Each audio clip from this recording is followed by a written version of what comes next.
Good morning. Hey, this is a great thing. Exciting times in our country. Of course, everybody in the country and much of the world, they're in a panic about who's going to be president.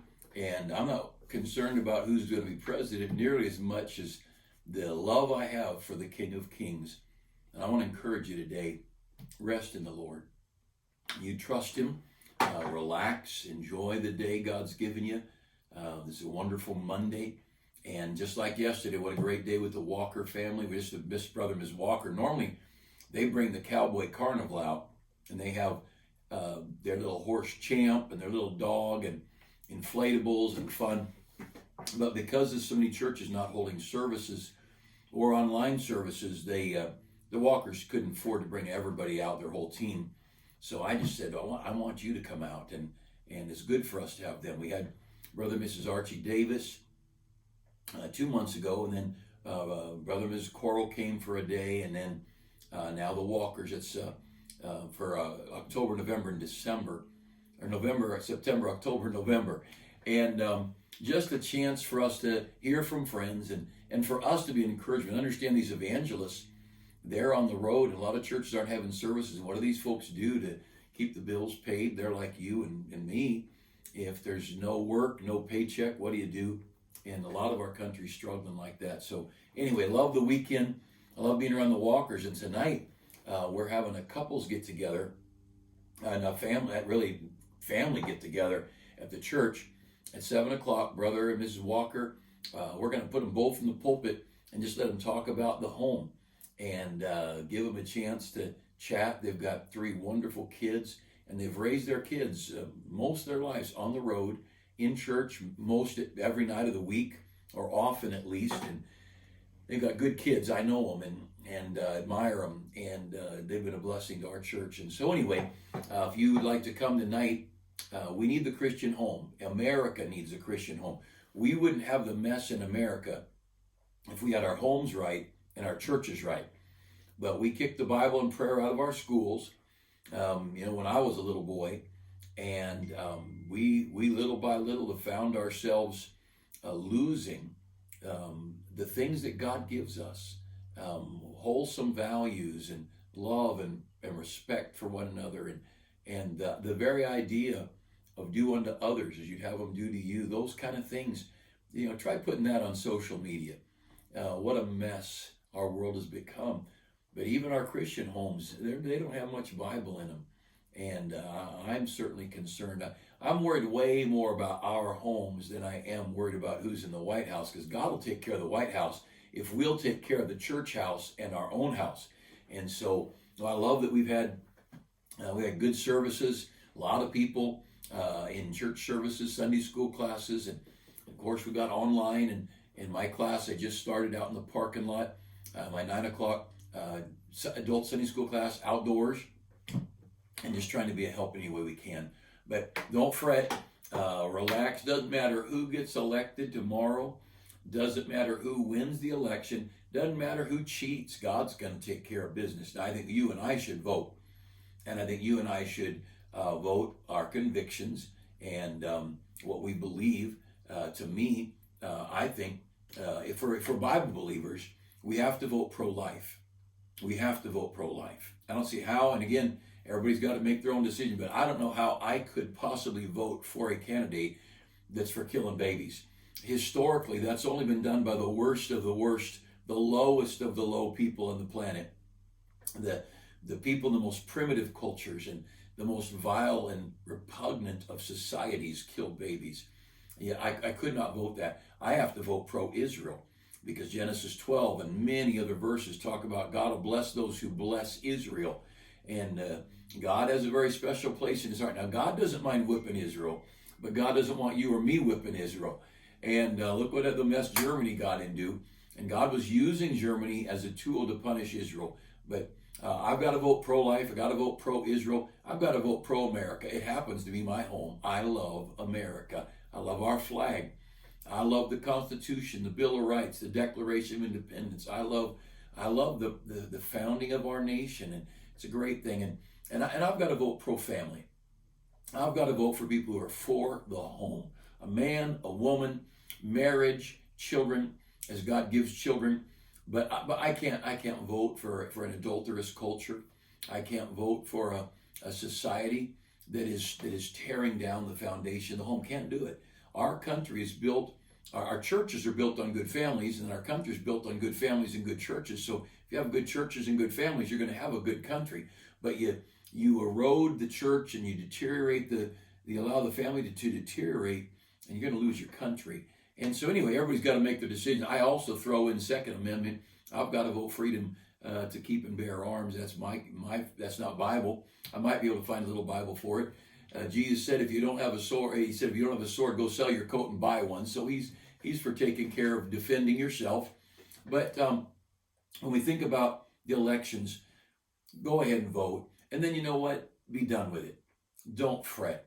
And if the country is going to burn, if some crazies are going to go out, God will take care of it.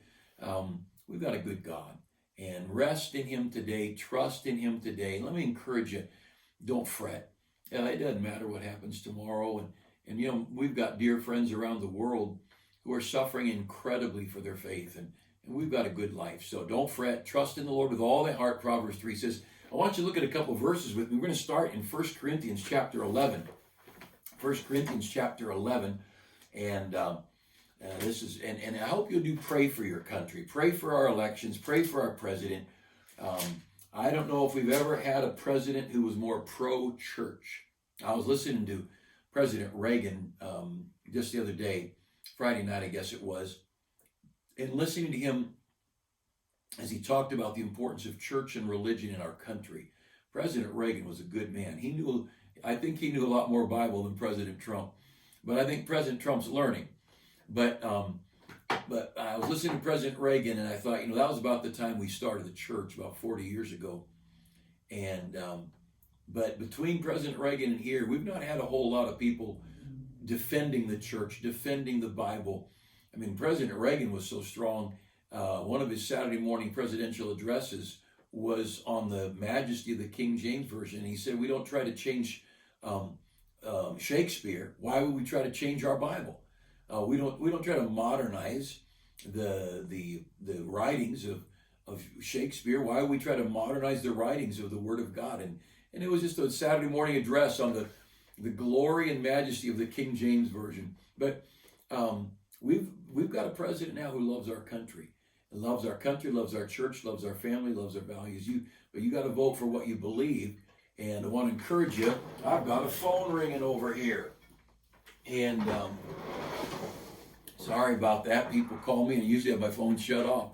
But I want to encourage you, take time to pray for your country. And no matter who the president is, got to pray for your country. That's a command of God in 1 Timothy chapter 2. But you vote, but whatever you do, however you vote, whoever you vote for, when it's all said and done, trust in the Lord. This book is our hope, not the White House. It's God's house and God's people and God's word. That's the hope of the world. And we sure would like a peaceful country. We'd like a prosperous country. But a lot of times the good things God does sometimes come out of poverty, and sometimes prosperity brings carnality. Because we get busy loving our things and forget God. When we get poor, then we cry out to God. Trust the Lord. Trust him today. Relax. Enjoy your Monday. And I plan on having a good day. And I plan on every day being a good day because God is my Father and he's faithful. We can trust him. Now, if you look there at 1 Corinthians chapter 11, one of the things that amazes me about God is how he loves freedom and how he offers freedom. And in 1 Corinthians 11, I'm going to show you a couple of examples that might not make sense right off, but it'll make sense in a minute, because the point I'm making here today is God, and I've said this in the past on occasion, God offers us things. He does not demand. God does not force things on us. I mean, he forced Jonah to go to Nineveh, but you have to go a long way before you find many more stories like that.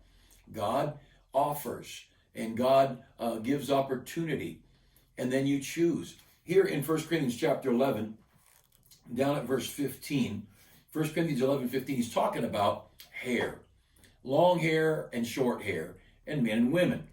And in verse 14, it says, does not even nature itself teach you that if a man have long hair, it's a shame to him? But if a woman have long hair, it is a glory to her, for her hair is given her for a covering. So in verse 14 and 15, he gives it very clearly what his will is. He thinks men ought to have short hair. And you might say, what's short? You figure it out. And that women ought to have long hair. Well, how's long's long? You figure that out. God didn't say 3 inches over the collar or above the ears, off the collar, or whatever. He said, look, men ought to have, even nature teaches men ought to have short hair. Ladies ought to have long hair. If a woman has long hair, it's her glory. He made that very clear. But that's not the important verse. The verse we're looking at here is in verse 16. But if any man seem to be contentious, we have no such custom, neither in the churches of God. So he says, men ought to have short hair, women ought to have long hair, but look, don't fight over it. If some guy comes in and he wants to argue, don't go there. Let him do what he wants. Freedom.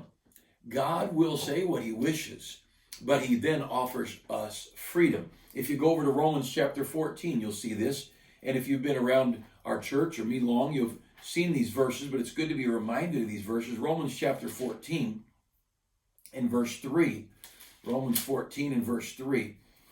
He's talking about diet here. So we're talking about hair length in 1 Corinthians. Yes, God does care about how we look. These people who say God looks on the outside, not on the inside, not on the outside, they're crazy. They took one verse out of context in 1 Samuel, and they're ignoring our whole New Testament. They're ignoring much of our Old Testament. Proverbs chapter 7 says that Solomon said he looked out and he saw a woman with the attire of a harlot and subtle of art. He was looking at her clothing and her heart, inside and outside. And God does notice the outside. He absolutely certainly does. So in 1 Corinthians 11, where we were, it talks about hair. God notices a man's hair and a woman's hair, and God has a will. He has what he prefers. But if any man seem to be contentious, we have no such custom. We're not going to fight about it. Just go and do whatever you want. And if you look there at Romans chapter 14, now he's talking about food. And of course, if you don't know the history, the Jews had a very strict dietary law in the Old Testament. And then with the cross, the law ended. The law and the prophets were until John. Romans says that Christ is the end of the law. He cuts it off, and we live a different life. Grace and truth came with Jesus, John chapter 1 talks about. So there is a difference from Old Testament to New Testament. Come on Wednesday nights, we've been talking about that. But now talking about food, Romans 14, and he says, verse 2, one believed that he may eat all things. That's me. Eat everything. Another who is weak eateth herbs. Maybe it's a young Christian still wrestling with his old Jewish faith and his newfound Christian faith and trying to make that transition. Look at verse 3.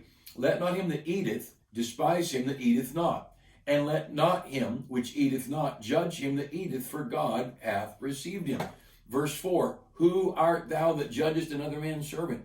So here's somebody who's been saved a while, maybe they're Jewish, and they've been saved, and they have no problem with eating shrimp and pork chops and whatever it might be, catfish, and those things are now, all things are clean. Paul wrote, all things are clean if they're received with thanksgiving, talking about food.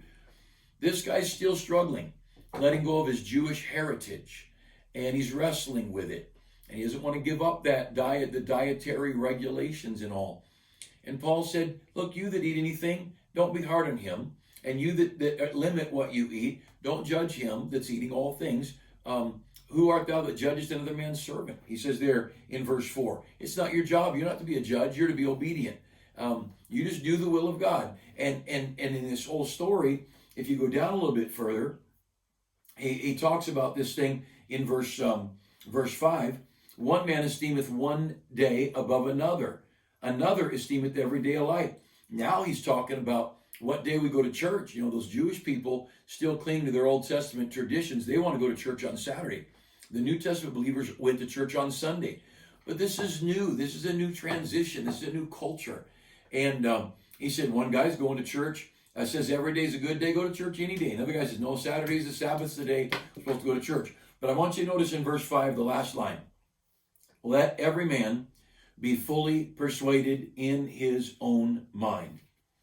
That's a pretty amazing statement. God says you want to eat anything, you want limited diet. You want to be vegan, you want to be vegetarian, you want to be, whatever. You want to be an Old Testament diet person. All right, fine. You want to be an Adventist, that's okay. You want to eat meat 3 times a day, that's okay. Don't get judging one another about it. Don't do that. Here's my will about hair. Women are to have long hair, men are to have short hair. That's God's will. He makes it very clear. But if somebody comes along and wants to argue, just tell them don't worry about it. It's not a big deal. Do whatever you want. And so we've got diet, and then we've got going to church on Saturday, going to church on Sunday. And the end of verse 5, he says, let every man be fully persuaded in his own mind. Now that verse is a verse about freedom. This guy's convinced he's right. This guy's convinced he's right. And they say, which one's right? God says both of you are. Just as long as you're convinced.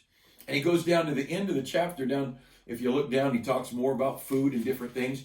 But the very last line of verse 23, for whatsoever is not of faith is sin.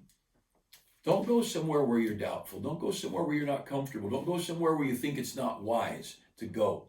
Don't do that which you don't believe in your heart you can do. If it's not of faith, if in good faith you cannot do these things and you do it, it's a sin. So this guy, he's eating whatever he wants to eat. This guy, he didn't believe it's right. He struggles with it, but he's trying to get over here and is eating his ham sandwich and he's just feeling terrible. God says, don't do that. Now, what's amazing, God already made it clear what his will is. You can eat anything you want if you receive it with thanksgiving. But God says, I'm going to give you liberty. I'm going to give you liberty to do these things. And what's important as we talk about this is our country. Freedom matters. Freedom is from the Bible. Wherever this book goes, freedom goes. And when the Reformation began, even though, and it was a good thing, moving out of the Dark Ages and the Reformation came and there was some preaching of the Bible, but the common man didn't have the Bible. And it was against the law to print the Bible in the common man's language because the Protestant churches wanted to control everybody. They were not for freedom. They didn't let this get out. Well, you get Gutenberg and you get the various men who began to translate the Bible into the common man's language. And what happened is the Bible got into people's hands. They began learning Bible doctrine and freedom was born. And the churches that had been going on during the Dark Ages and during the Reformation, they all believed in freedom. Free will is such an integral part of the Christian life. Like you've heard me mention, the tree in the Garden of Eden. There's Adam and there's Eve. There's all these trees in the garden. You can eat from all of them except that one. Don't eat from that one. God made his will very clear. Eve went over and said, I think I will. God didn't stop her. God didn't order her. God didn't demand her. And she gave it to Adam. He ate. And God said, if you're going to be that way, you can't live in my garden anymore. But God gives us freedom. And we start thinking about our world. Think about this. When God gives instructions to children, obey your parents in the Lord, for this is right. Now, parents are to teach and to chasten and encourage and all, teach their children. But God's admonition to obedience is to the child. It's the child's choice. We all know if you've had children, you know once they hit 10, 12, 14 years old, you can't make them obey because they're big enough. They can get away. They can sneak around. And there comes a point where there's no way you can stop them. And so, kids, they start it's their choice to obey mom and dad. It's their choice to honor their mother and father. Now, God says it's a commandment. I want you to honor your mother and father. It's up to them to obey it or not. And like with the husband and wife, if you want to read Ephesians chapter 5, Ephesians 5 and verse 22 says the wife is to submit herself to her husband. Go down to verse 33. Ephesians 5:33 says the wife is to reverence her husband. So the wife is to submit herself and reverence herself. But nowhere in there does it tell the husband to make her do those things. The instruction to the husband in Ephesians 5:25 is husbands are to love their wives. So my job is to love my wife. I don't have to. It's my job. It's what God asks me to do. My wife's job is to be in submission to me and reverence me. That's her job. But if she wants to ignore me, she can. If I want to throw rocks at her, I can. And she'll throw them back. But you see, God says this is the way to run a good life. These are the things and again, the 10 Commandments, he put them up as 10 Commandments, but most of the world doesn't keep the 10 Commandments. They just don't. God lays out in the world around us, in society, God lays out protocols and rights and wrongs, and then he waits. It's up to us to obey them or not. And the instructions of God are so clear. See, freedom is tied to love. And if I love my wife, I'm not going to make her follow me. I'm not going to make her join in my plans and goals. Love gives freedom. God so loved the world, he gave his only begotten Son, that whosoever, anybody that wants to, whosoever believeth in him should not perish, but have everlasting life. So God loved, then God gave, and then God said, anybody want it? And God doesn't force any of that. The Calvinist doctrine that God foreordained some to heaven and some to hell, it's a terrible doctrine. It's a godless doctrine. God doesn't force anybody to get saved and force, before you're born, you're going to heaven. Before you're born, you're going to hell. No, God didn't do that. God gave his Son for all mankind. God gave every man a chance to be saved. And it's their decision what they do with Christ, but it's freedom. It's freedom. Freedom to choose. If you want to choose to be an alcoholic, God's not going to stop you. If you want to choose to be a lousy wife or a lousy husband, God's not going to stop you. And as a husband, if my wife chooses to be a lousy wife, it's not my job to try and make her be a good wife. I don't force my wife. I've talked to people about some things along the way in the home, and I said, I think twice in our whole marriage I've ever really said to my wife, I really want it this way. And I think once was when she'd been teaching in our Christian school, and Josiah was born. She's a good teacher. She loves teaching. And she was wanting to get back to teaching again. And I prefer our kids be with mom, not a babysitter. And I believe mom's the best thing in the world. And I said, I would prefer you stay home till he starts going to school. And when he starts to school, then you can start teaching again. And I didn't insist. And if she'd have wanted to go ahead and teach, she could have. I wouldn't have stopped her. I'm not going to go shackle my wife to the house. But freedom. See, love, I love my wife. So love gives freedom.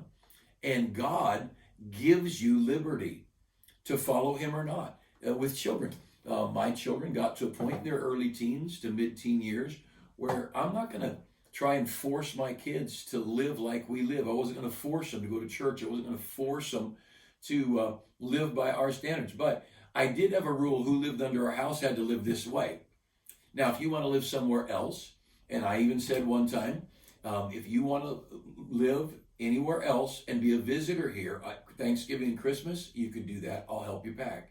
If you want to live here all the time and you want the freedom to come and go and make this your home, then you're going to live by our rules. But I wasn't going to force anybody to keep our rules. They don't have to do what I'm saying. It doesn't matter to me if they're 10 or 20 or 30. If you're going to live under my roof, I have a set of standards, and that's how we're going to live. And you decide what you want. I'll love you if you want to live somewhere else. Send you a Christmas gift and invite you over for Thanksgiving dinner and Christmas Day. And of course, I love you. You're my kids. But I love my kids. I'm not going to force them to live like I live. That's their choice. Now, if they live under my roof, I'm going to explain. When you live under our roof, you go to our church. You live under our roof. You're not drinking. You're not going out nightclubbing. We have a lifestyle of decency and discretion, and that's just our home. But I would never get mad at our children if they chose another life. If my children chose another life, it's their life. Love gives freedom. And one of the principles that made America so great is, see, our founders, they knew the Bible. They all didn't call themselves Christians, but they all knew the Bible. You look at the documents of our country, and you look at the personal correspondence of our founders, the Bible's all through these guys' letters. The writings of a John and Abigail Adams, the writings between Thomas Jefferson and the many people he wrote. He was a prolific writer and brilliant man.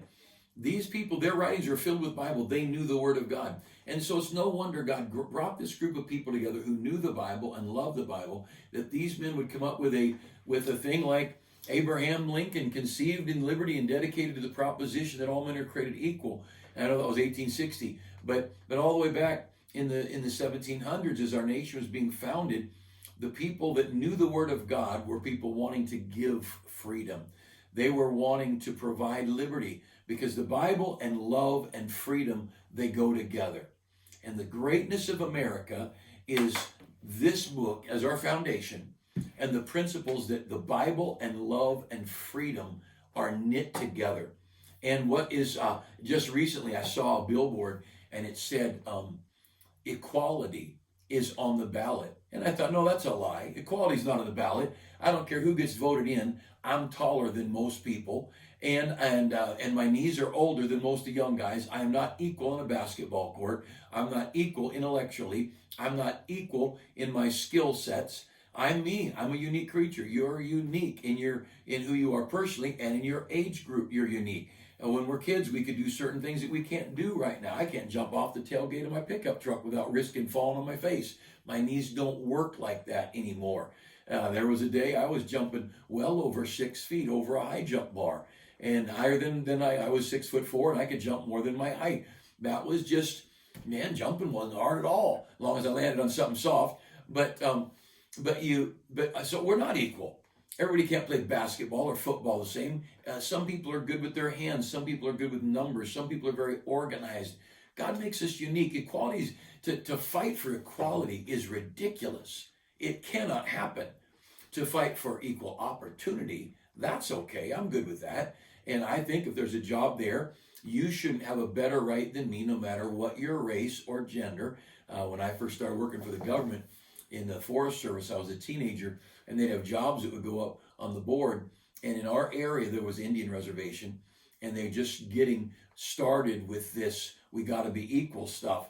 And if a guy with a good education and good training applied for a job, and a lady who was an Indian that was untrained applied for the same job, she'd get the job, because there was mandates about how many people you had to hire. So even though the woman that was an Indian was not qualified for the job, her Indian female person qualified her, in spite of the fact that the guy with the education and the experience made him more qualified. And that's what we've gotten in America. And that's not equality, that's inequality. That is absolute prejudice. See, to give somebody a favor because they're a minority is just as prejudice as me not renting my house to somebody because of their gender, nationality, or whatever. That's prejudice. No difference there. I think equal opportunity is a Bible doctrine, and it's hard to get because you got men's hearts in it. But to know, I don't believe equality's on the ballot, but I do believe freedom's on the ballot. We're voting for freedom. We're voting for, I'm not against masks. I'm not against social distancing. I'm not against immunizations. I'm against anybody making me do those things. I don't think the government's got any business. Our founders started a government that was going to be small and under the control of the people. We now have a government getting bigger and bigger that is trying to control the people. Freedom is being lost in America. There are thousands, tens of thousands of scientists who don't believe in the mask, the social distancing, and the lockdown. And it's not a matter of following the science. Just don't believe that. That is a big old lie. You're listening to the wrong people if you believe that. There are countless people who, and you look at you look at states, look around the world, there are plenty of people who don't believe that are scientists, that are medical people. But freedom is the issue. If I want my children in school, that's my privilege to put my children in school.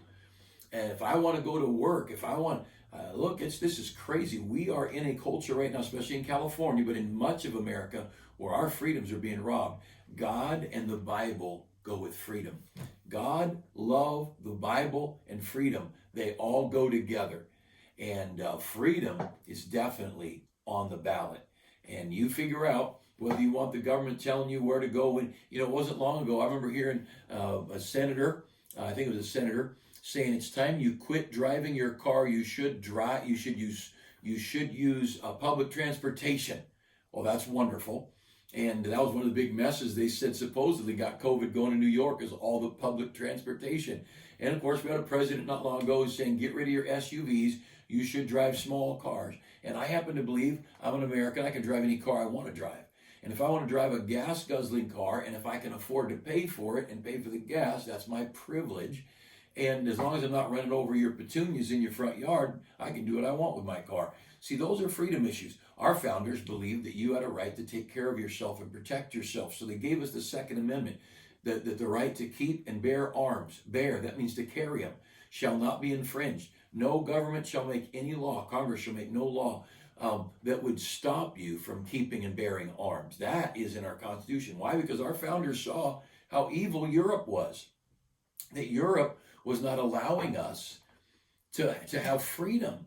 And so there was no way to fight back because you didn't have guns, you didn't have weapons to defend yourself. And so our founders said, we want every citizen to have a gun so the government can't take away their freedom. Boy, that's a great government.